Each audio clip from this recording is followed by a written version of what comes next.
Our next speaker will be Ms. Nadine Block. She will be leading a porch chat focusing on empowering workforce opportunities for increasing recruitment, retention, and leadership. Nadine Block is the Senior Vice President for Community and Government Relations at Sustainable Forestry Initiative and also serves on our Content Development Working Group. Nadine has over 20 years of experience in natural resource policy, focusing on public and private forest management, climate change, renewable energy, and the international forest policy, and is a champion for women in the forest space. Nadine, I will turn the program over to you. Thank you, Mia. Well, it's a pleasure to be here, and I'm excited to be kicking off this session, and I'm excited that we have this on our agenda. I just want to thank all of you who have participated in some of the past Women's Forest Congress events and have really helped kind of shape some of the ideas and content that we have today. And I also want to just give a shout out to the Content Development Group who helped frame this session and brought ideas to the table. Our goal with this session is to shine a light on a couple of ways that we're moving forward on opportunities for increasing recruitment, retention, and leadership. Because we have to do more than just identify the problem, we have to advance solutions. I know there are many efforts out there beyond the few that we might spotlight today. And really this session is part of a continuum of conversations on this topic. For example, I was excited recently to read the blog by Mindy Crandall and hear about efforts by Mindy Crandall and Jessica Leahy, who formed a group called SWIFT, Supporting Women in Forestry Today at the University of Maine. Mindy had shared in her blog that when she received her undergraduate degree in forest management 25 years ago, there were only about 10% of the students were women. Fast forward 25 years later, where she now works as a faculty member at a forestry program, and only 10% of the students are women. So we have work to do. And to help us better understand some of the efforts that are underway, I'm excited for our porch chat today. We called it that because it's a conversation that all of you are joining us for. So join us on the porch. We're going to chat a little bit. I'm excited to have these two women here with me, both of whom I'm really inspired by in terms of what they are doing on this topic. Jess Kaknavicius is a colleague of mine at SFI. She's the Vice President of Education at Project Learning Tree Canada, one of the initiatives at SFI. And she's also the co-founder of Women in Wood. And also with us is Beatra Wilson. She's the Assistant Director of Urban and Community Forestry at the USDA Forest Service. I've had the pleasure of working with Beatra on a project that's a joint collaboration between SFI and Manners that's looking to produce a guide called The Journey of Black Professionals in Green Careers, focused on elevating Black American perspectives, stories, journeys, and experiences in the green job sector. Beatra serves on the advisory committee for that effort and has also been very involved in other Manners efforts and efforts at the U.S. Forest Service. So I'm going to ask them both to talk a little bit about their work in this space, and then we'll also talk a little bit about where do we need to go next. After we do that, we're actually going to have some breakout groups, informal, non-facilitated sessions just for all of you to network with each other and chat a little bit about this topic and your journeys. So let me start off by, I'm going to ask both of them about what they are doing or seeing that's successfully moving the needle on recruitment and retention of women in the forest sector. Jess, I'll start with you. Would love to have you reflect both on your efforts with Women in Wood, why you started it, how it's evolved, how it's been successful, and also with Project Learning Tree Canada and some of the efforts you're putting in the space there. So Jess, I'll start with you. Thanks, Nadine. Maybe just to start a little bit about my backstory as well. So I never thought I would end up in the forest sector. I grew up in Toronto, or just outside of Toronto, thought I would be a vet and then stumbled into forestry. And for me, when I was in school at University of Toronto, there was all women.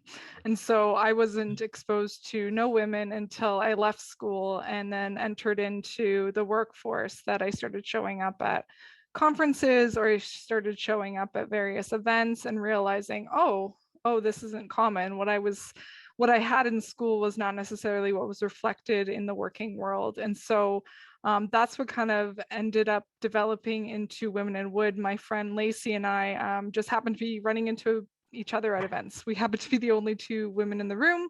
And from there, we were like, wouldn't it be fun to create a boys club, a girls club, where we could have our own little chats and, have our own beers around the table, and bring other women together. And so we started a Facebook group 6 years ago, and we're over 2,300 women from around the world now that are part of the Facebook group. And some people might say it's a Facebook group, what is it doing? But I think it's been really eye-opening for the support it's provided for women in the sector. Originally, we thought there'd be 30 people that we might have known in the sector in it. And so to have 2,300, I think it really reflects the need for that sense of community. And Alicia said it well, where it's, find people that are like you in the group and bring people together, provides that platform for conversation. And so I think that's a really important piece when we're thinking about recruitment and retention, is bringing people together and allowing for that open conversation.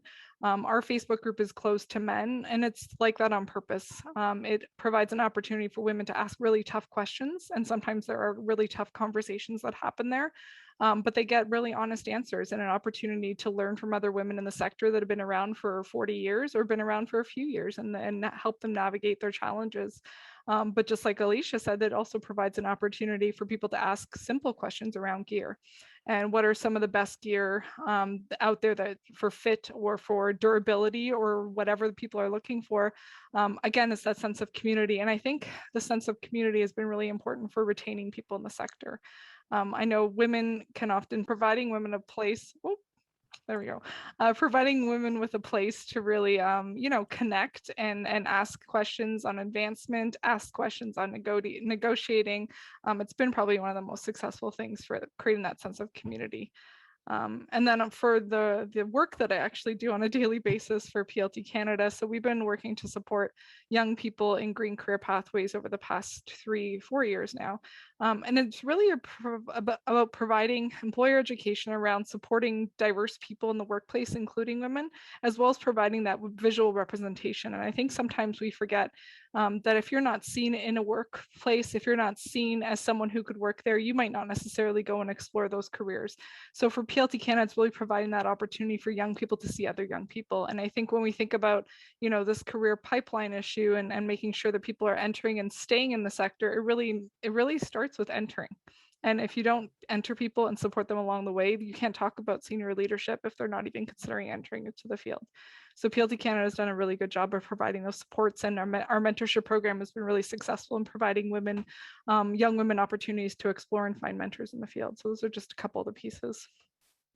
Thanks, Jess. I really appreciate those comments about that pipeline, because that's really, what, as you see in the title for this, it's recruitment, retention, and leadership. We've got to get women in. We want to keep them interested, provide opportunities, and both to stay in and to grow within this.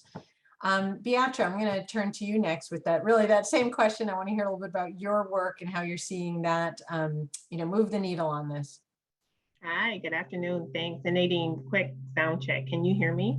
Yes, thank you. Great. Okay. So I'm thrilled to be here today, and I could go on and on and on, but I will keep it short because I saw the agenda timeline. I will say that I agree with everything Jess is saying about the importance of young people having someone they can see in the industry, in the profession, and we have to grasp their attention early. And so the work that Jess is doing with Project Learning Tree, for example, is tremendous in what we're doing to build out the pipeline. So I'll give you a little bit about me, because I am working not just in the recruitment and the retention side of what we're doing as women in forestry, but also in the recovery, thinking about women who used to be in the field or who are completely qualified to be in the field. And for whatever reason, and we can all probably fill up the chat pod with a zillion reasons as to why they've left the industry, letting them know that the door remains open, that they can come back, that there are women who are, continuing to be resilient in the space and be promoted, be leaders, but then also making sure that we are doing exactly what we're doing today, building out these networking, having our own spaces to where we can share moments, share challenges, but also get some, whether it's mentoring, coaching, empowerment, or also inspiration. So I'll share with you that, I came into forestry. If Jess thinks it's odd, she's in forestry. It's really odd that I'm in forestry. I will tell you, she's from a metropolitan. I'm from rural America. And I am in urban forestry, whereas she took a pivot towards traditional forestry. So it's just amazing how we all land here, but it's interesting how when we get here, we figure out what our niche may be. And as long as we have somebody around us in the village who wants us to be here, that's what's super important. We will find our way in our path forward. So I started and was introduced to forestry through college. I was in an organization while I was in college. I saw Mia on earlier. I was in manners for many, many years, and also am a huge fan as a professional of minorities in agriculture and natural resources related sciences. And again, I will keep bringing us back to the importance of having a village and community, because that's really what it takes for us to retain each other's willpower and willingness to stay in the field. We are in a male predominant field. I am in U.S. Forest Service, the largest forestry agency in the federal government, but I'm also a Black female. And as of a week ago, I found out that Black women only represent 1.1% of the Forest Service's workforce. So if I'm thinking about 30 to 35,000 employees and 1.1% of us are Black women, then I, on the surface, perhaps might not have the motivation to stay around. But if anything, I see there's this tremendous tailwind from the larger group of women. It's not just as Black women, but a larger village of women who are all pushing forward in the same direction and wanting to be in the industry. I think everybody culturally has their own challenges and their own excitement about wanting to see themselves in the workplace and see themselves at the top of the workplace. But I see opportunities and platforms like Women Forest Congress that are making it possible, but also making it visible. I work very closely with a conference called Taking Nature Black. It's an opportunity for African Americans, but not just African Americans. It's African Americans having a space to celebrate themselves in nature, in environment, in forestry, but also inviting everyone to come in and just be part of what that celebration might be. I think we have so much learning to do from each other. And so I think about the project I'm working on with Nadine, the Black professionals and our journey, the journey of Black professionals in forestry, thinking about what our story is. Why have we left? Why have we hesitated to come back? How can we reach out and get more? How can we build out better and stronger and more sustained relationships? And I think that's so important with what we're thinking with, as we think about the conversation we're having today, recruitment and retention. But again, like I say, recovery, because we have lost a lot. It's not just for me and with Black women, it's young people in general. I mean, we're looking at a next generation who's not nearly as patient as I was. And I'm an early millennial, probably the earliest millennial. But I will say that we have to make sure that we're not just taking care of ourselves, but we're also making space for everyone's voice to be heard. And then also I will share that there are other spaces from the days I was a 4-H'er from the time I was in 4th grade. 4-H is what carried me through as far as being introduced and exposed to agriculture. But it also kept showing me some career opportunities that might be available. FFA, Future Farmers of America. I was never a member of FFA, but a few years ago, FFA had its first young Black president of Future Farmers of America. And so we're seeing different ways that young women are showing and demonstrating that they want to be in this space. And so I think it's also important that we continue to make room for them in the platforms that we have access to. And I can't say it loud enough, but I will say that we need to continue to embrace the diversity of careers we can have under the larger umbrella of forestry. We're not all going to go out with snake boots and a clipboard every day. I made it clear that I wanted to be about the business of natural resources, not the practitioner. So I'm not really the arborist per se, but I will say that I have a heart for helping communities get access to resources that can help them have a more sustained living experience. So whether that's tree canopy, whether that's jobs and green jobs, or whether that's even pursuing educational degrees and programs that'll provide them with a platform for green careers and a green educational foundation. I think we have to not just be so siloed in what one traditional method of entering and exiting and rising in forestry looks like. There, if you think about us coming together and we had to develop a strategy, think about the skills we need at the table, not necessarily the degrees that we carry in our back pocket on the way into the room. And so I think if we also focus in that space, we will also create a more inclusive culture. So I'll stop talking, Nadine. I don't know how, I didn't see a little timer over here, so I'll stop talking for now and let you go with your next question. No, that's great.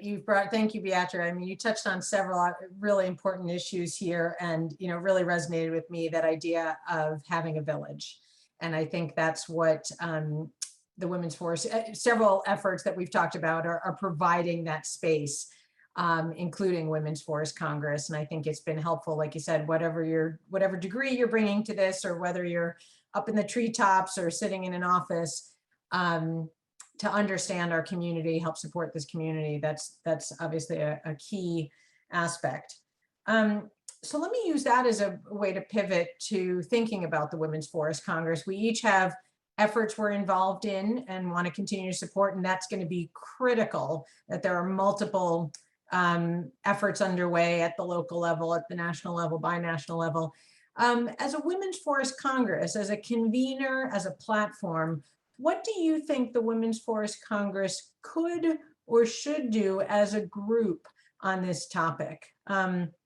Maybe since I started with Jess last time, Beatrice, I'll turn back to you, and we'll take just a couple of minutes on this, and then we are going to allow some time for breakout groups. So, Beatrice.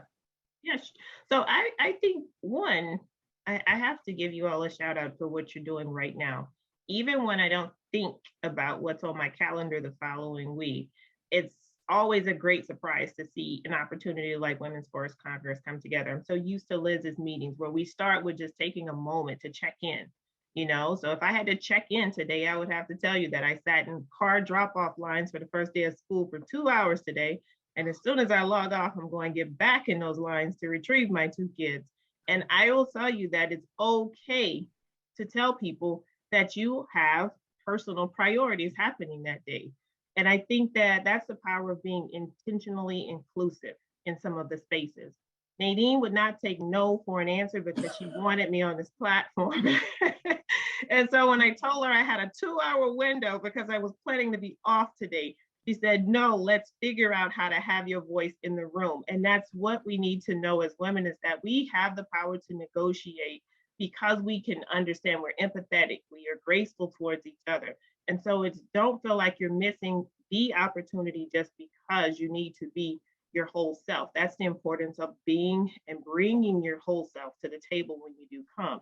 Something else I would say is, we have long talked about supporting each other. It is time to sponsor each other. Speak each other's names in rooms when that person is not in it. Send someone a job announcement, even if you're not looking, or even if you don't know anyone in the company. Just so happens that person might have the perfect cover letter and the perfect resume to fit that job. Yesterday, I had lunch with a young woman. I hit forward on a job announcement on LinkedIn. She is now in a C-suite role in a major metropolitan just because I hit forward. And so I will tell you that we have to start sponsoring each other and making sure that we're in the room. And just because you get there doesn't mean you let the door close behind you. You grab 2 chairs, you grab 2 flyers, 2 pamphlets, not 2 microphones, because you want to make sure that you are still, you know, being appropriate in the space, in the profession.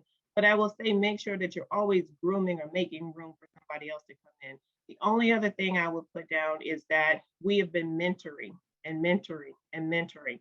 And what I hear over and over from the young people who are on my Rolodex, I'll put it like that, is that there is a thin line between mentoring and mothering. And we have to let the next generation be who they want to be. So whether they want to show up in forestry as an entrepreneur, but rap or sing or bake cupcakes as their main profession, we have to be okay with how they want to show up in the profession and appreciate them for how they get here. We were young once, and we want them to have what we have and not make the mistakes we had, but we have to make sure that they feel comfortable bringing their whole self to the space that we are also preparing. We can't keep saying, bring your whole self to the place, or your whole self to the job, or your whole self to our organization, and then we pick and choose which pieces that we want to display and promote. And so those are two things I would say that I'm seeing right now play out as we think about the future of work. Be okay with somebody wanting to be a 100. Oh.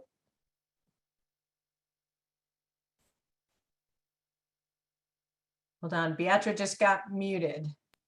Okay, so I don't know, maybe that was my boss turning me on, maybe that's, but I was saying, be okay with the next generation as we look at the future of work, wanting to be a forestry professional, 100% remote from their guest bedroom in their house. They can still contribute. It's okay. And so I just want to put that in the room. And so Jess, I'll give you the other 32 seconds. Jess, yeah, over to you. Sure. Yeah. And I can kind of follow up on that. And I think that one of the challenges we have sometimes with platforms like this is we expect everybody wants to become the next big leader. And I think it's important to provide places for people to be whatever they want to be and to bring those people into the room. And so when we think about opportunities like Women's Forest Congress and for Women in Wood, we have a lot of people that are working on the ground in boots in the forest. But there's opportunities in like Beatrice, like to bring the business perspective, but not everybody wants to become the next CEO. And so bringing your best self, I think, is really important. And so Women's Forest Congress can provide that platform to invite anybody into the room.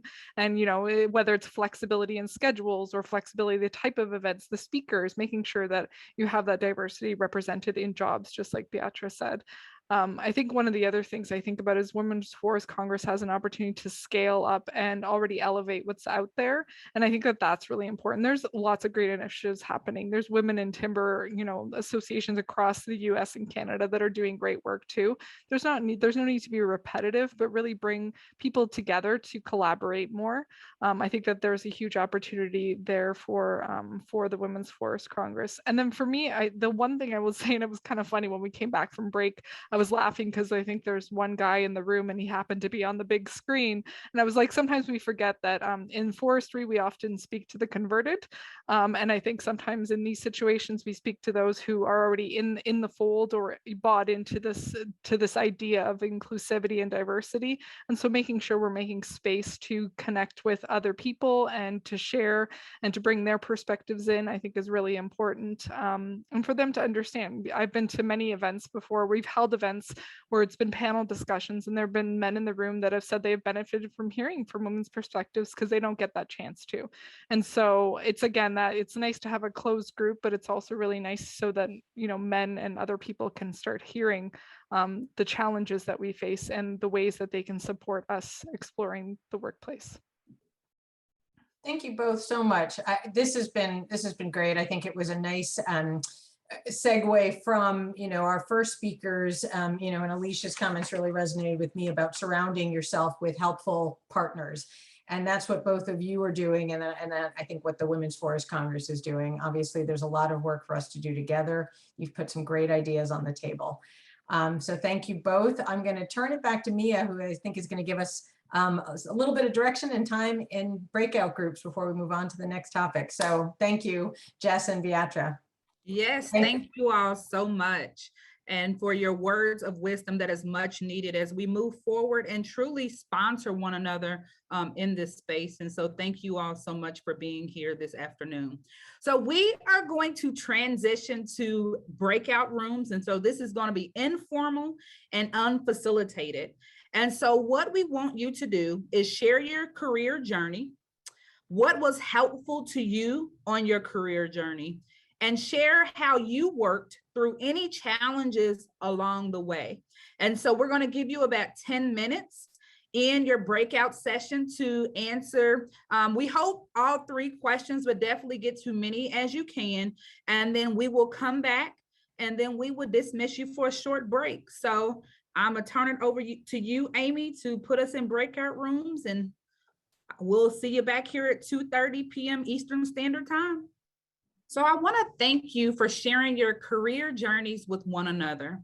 Our goal is to build community through exercises like this one, which allows you to build your community through networking.